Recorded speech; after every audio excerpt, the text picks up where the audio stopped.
If you feel like something is wrong with your faith, but you can't quite explain what it is, this video is not here to correct you. It's here to lift a weight you may be carrying without realizing it. When faith becomes silent, the first reaction is almost always the same: something is wrong with me. Prayer doesn't flow like it used to. The Bible no longer hits the same way. The sense of God's presence fades. And automatically, guilt steps in. We learn, often without anyone saying it directly, that real faith is faith you feel. That people who are right with God feel something. And those who don't must be failing. The problem is that the void never explains itself. It doesn't come with a reason attached. And the human mind hates that. When something has no clear explanation, the mind creates one. And the fastest explanation is usually this: I failed. That conclusion creates a false sense of control. Because if the problem is you, then you can fix it. Pray more. Try harder. Force a response. But that rarely works. In practice, it usually creates a second problem. Now you're not just empty. You feel guilty for being empty. This pattern shows up clearly in the Psalms. David, someone deeply connected to God, repeatedly speaks to his own soul and asks, "Why are you downcast?" Notice what he doesn't say. He doesn't say, "I sinned." He doesn't say, "God left me." He describes an inner state he doesn't fully understand. David does not treat the void as proof of spiritual failure. He recognizes it as part of the human experience before God. That matters, because it breaks a common assumption that silence always means distance from God. It doesn't always mean that. Sometimes it simply means you've reached the limit of what you can feel. And that limit is not sin. It's human. Faith does not remove that limit. It doesn't cancel it.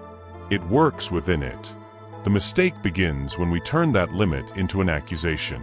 When emptiness becomes rejection. When silence becomes abandonment. Before jumping to that conclusion, it's worth asking a simple question. What if the void isn't the real problem? What if the problem is how you've learned to interpret the void? Because emptiness alone doesn't destroy faith. What destroys it is the automatic guilt that comes with it. And that interpretation needs to be corrected before anything else can be understood. Because the next step is even more uncomfortable. You may not be lacking faith at all. You may just be measuring faith the wrong way. Most people don't lose their faith. They lose the way they measure their faith.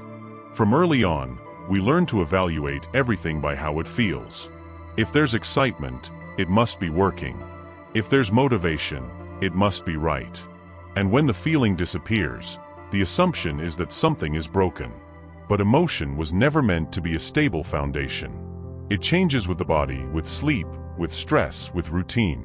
There are days when you feel almost nothing, and that doesn't say much about who you are or what you believe.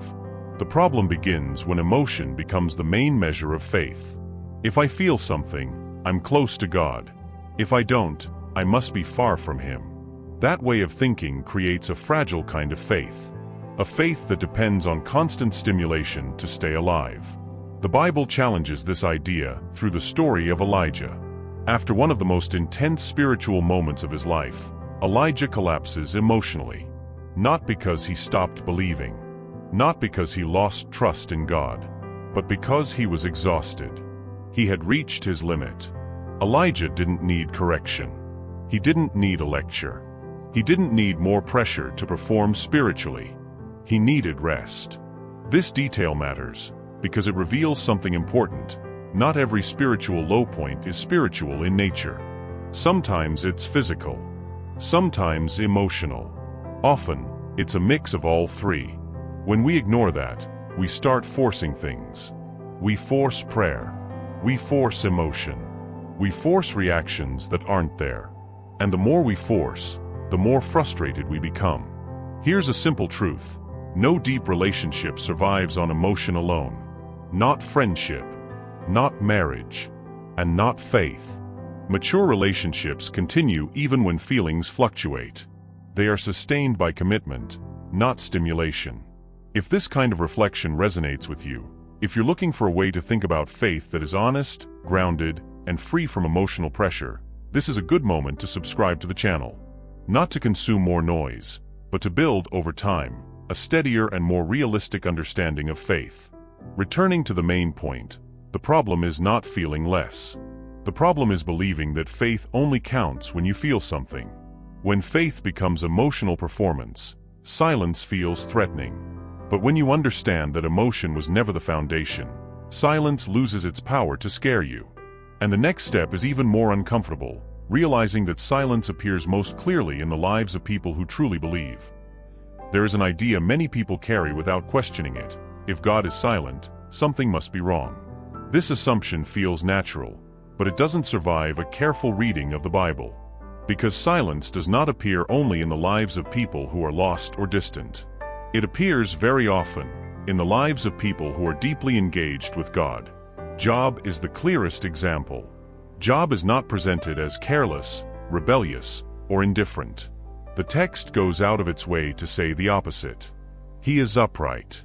He fears God. His life is ordered. And yet, everything collapses. Loss follows loss. Pain follows pain.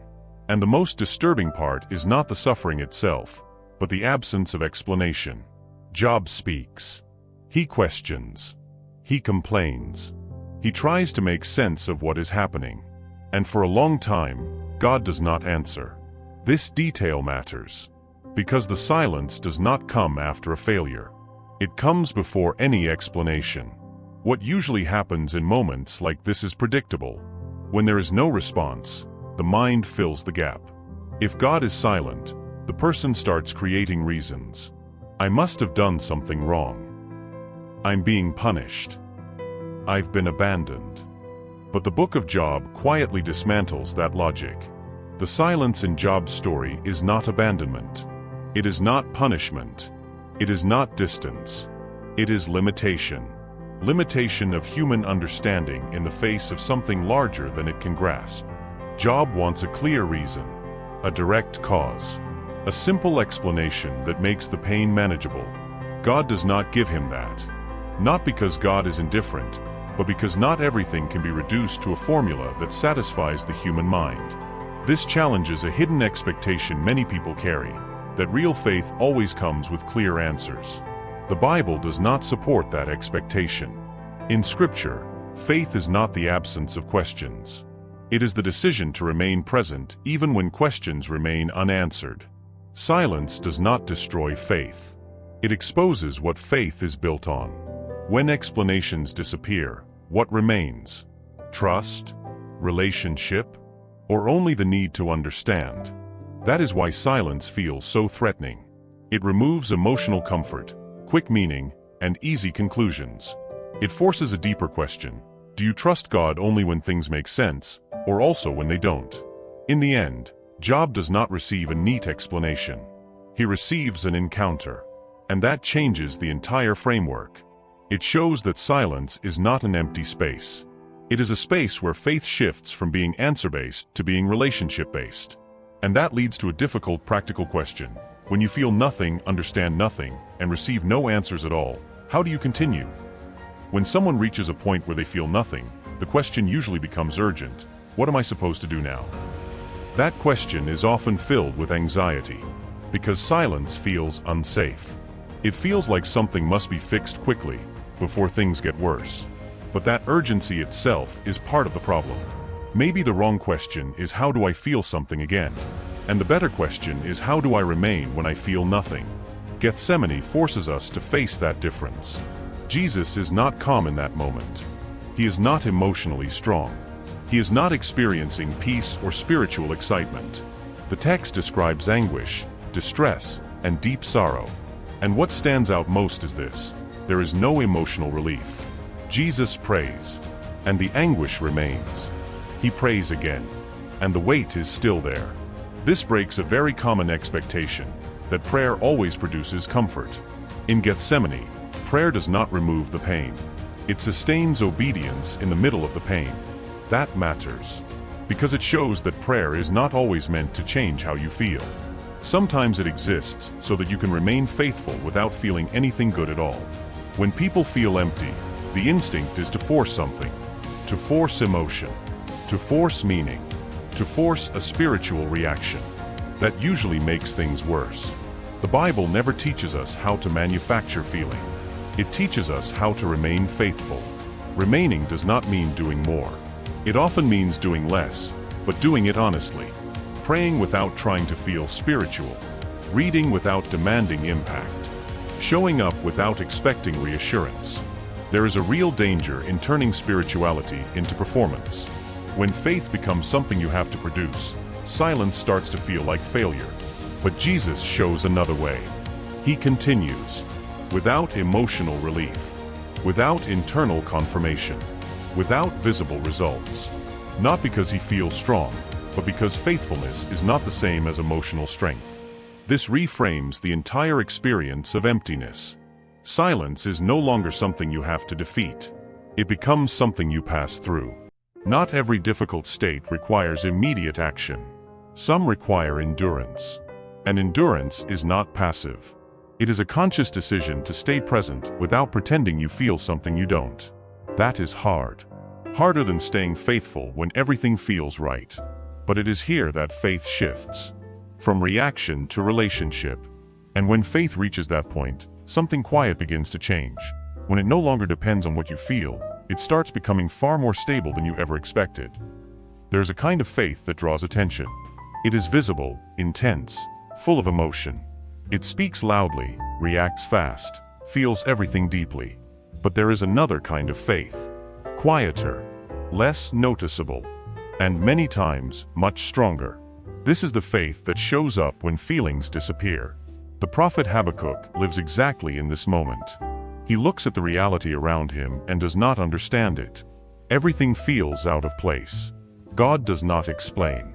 He does not fix the situation right away. And even so, Habakkuk reaches an uncomfortable and mature conclusion, even if nothing works out. I will continue. That sentence is not born from emotion. It is born from a decision. It does not come after the answer. It comes before it. This reveals something important. The deepest faith is not the one that feels the most, but the one that stays when there is nothing left to fuel it. Silence has this strange role. It removes the shallow supports, the emotional rewards, the easy certainties, and it forces faith to grow roots. That is why emptiness is not only a problem to fix. Many times, it is a process to walk through. Not everything needs to be felt to be real. Not every relationship needs constant emotion to be true. When faith matures, its foundation changes. It leaves sensation and moves toward trust. Trust is not excitement. It is stability. It is choosing to continue even when nothing inside you confirms that it is worth it. Before we reach the final conclusion, let me make a simple invitation. If this kind of content speaks to you, without ready-made phrases, without emotional pressure, without empty promises, subscribe to the channel. There is a new video every Monday, Wednesday, and Friday, always following this path: the Bible, human reality, and faith without filters. If this video helped you in any way, leave a like. That helps this message reach more people who are also tired of shallow answers. Now, to close. Maybe the emptiness you feel today is not a sign that God moved away. Maybe it is the moment when faith stops being driven by emotion and starts being supported by something deeper. Faith that survives silence is different from faith that depends on feeling. It is quieter, less anxious, and much harder to break. God does not always shout, and you will not always feel something. But that does not mean absence. It means maturity being formed. Sometimes, faith did not end. It just stopped shouting, and finally began to hold you.